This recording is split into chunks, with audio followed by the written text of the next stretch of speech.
Okay, so yesterday I promised you that I would show you how to take your flower and put it on a card and some scrunched ribbon on there as well. Okay, now I've put my adhesive on and I've adhered this to the front of my card. So now let's decide where we want this flower to sit. So now to adhere this, I'm going to take some sticky strip and put that across the back of my card.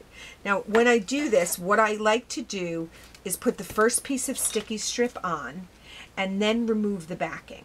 Once I have the backing off, I'm going to take my second piece and I'm going to go on top of the first piece, and then I'm going to do like a cross. Once I have that on there, I'm just going to position my flower and I'm going to press it down. But as you can see, when I press it down, I'm unscrunching it, if that's a word. But I guess if we can spell it, it is a word, so I'm sticking with it. So now you're just going to reposition your flower, get it the way you want, and then when you mail this, sometimes it gets all scrunched, so you could put it in a box or you can just save it for when you hand deliver it. So that I'm not entirely happy with this. I definitely think it needs something else. So what we're going to do is we're going to use a set called Tiny Tags, and Tiny Tags is a great go-to set because it adds just a little something when you need it.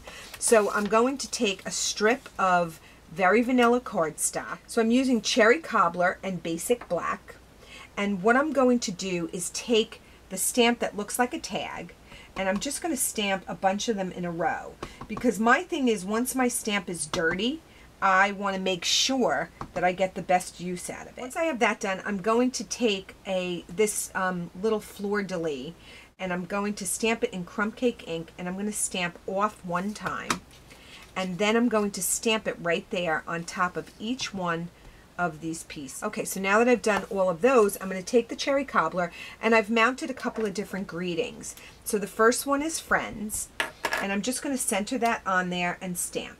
And I'm not trying all that hard to line it up in the center. It's pretty easy with these clear mounts. So once you have those done, you're going to take your Tiny Tags punch, and this is what I love about all of our coordinating products. You're going to just put that in there so that you can see where you're punching and pop it right out. I want to do a couple of scraps of different colors. So I'll do the black and the Cherry Cobbler. So I've punched out a bunch of these because I know that I'm going to be able to use them in the future. So while everything is out, I'm just going to go to town. So now what I'm going to do is just pick up the word Friends, and I'm going to put a mini glue dot on the back of it. And then I'm going to take a red Cherry Cobbler piece, and I'm going to position that right on top and adhere it, and then I'm going to put another glue dot and I'm going to adhere that to one of my black ones so that it looks like it's just peeking out. And then what I'm going to do is put a final glue dot on the back of it, and then I'm going to adhere it to my project. So that's what we have so far. You can certainly leave it alone, or you could go crazy and you could just wrap a couple of pieces up here on the top. Just take a scissor and then cut this right in half. So I'm just going to do a couple of different ones here. I did a red one. I'm going to do a black one. I'm going to overlap that a little bit.